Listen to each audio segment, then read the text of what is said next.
క్యూబాలో నుంచి వేద గురించి మాట్లాడాం, కొలంబియాలో మాట్లాడాం. అక్కడ ఎవరి కులాలు ఉన్నాయి, ఎవరు ఏమున్నాయో మాకు. సో ఎక్కడ అణచివేత ఉంటుంటే అక్కడ మాట్లాడతాం. సో అందువల్ల ఇక్కడ అసలు విషయం ఏంటి అంటే, ఇంతకుముందు చెప్పారు మన మిత్రుడు రఘు చెప్పాడు, అసలు విషయం ఈ ఇష్యూనే కాదు. ఇష్యూ ఏంటి, ఆంధ్రప్రదేశ్కు విశాఖపట్నానికి రైల్వే జోన్ ఇచ్చాడు. ఆ ఇచ్చినట్టే ఇచ్చి ఆదాయం వచ్చే కిరండాల్ కోరాపూట్ లైన్ తీసేసి ఇచ్చారు. ఆ లైన్ను ఒరిస్సాకు పంపించారు. ఆంధ్రప్రదేశ్లో ఒక్క రాజకీయ పార్టీ అడగదు.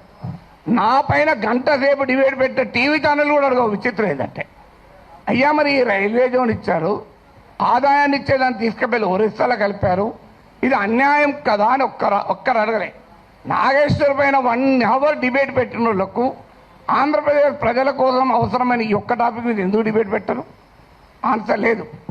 ఇక మీకు మచిలీపట్నం పామర్రు ప్రాంతంలో మీకు విలువైనటువంటి ఆయిల్ అండ్ గ్యాస్ నిక్షేపాల్ని ఓఎన్జీసీ కనుగొంటే అత్యంత చరిత్ర జరిగిన దుర్మార్గ చరిత్ర గల వేదాంతకి ఇచ్చేశారు.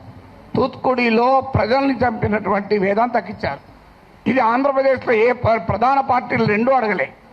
ఇక్కడ నా పైన డిబేట్ పెట్టిన టీవీ వాళ్ళు అడగలే. విచిత్రం ఏంటంటే, కానీ నేను అడిగాను. అది కోపం ఏంటంటే ఇలాంటి ఉదాహరణ 100 చెప్పగలుగుతాను.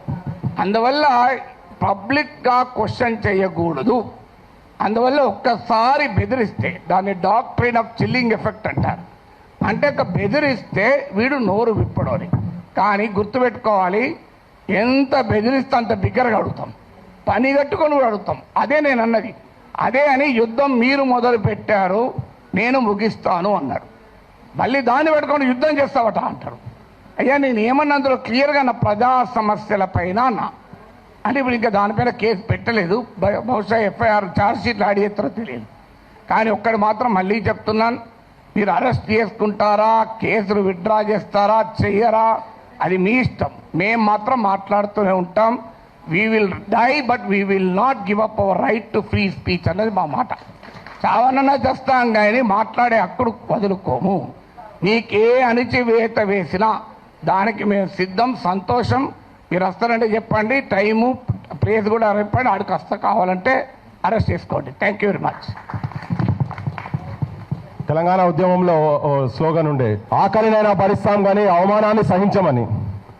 సార్ కూడా అదే ఇప్పుడు చెప్పిండు, we will die but we will not lose our right to speak.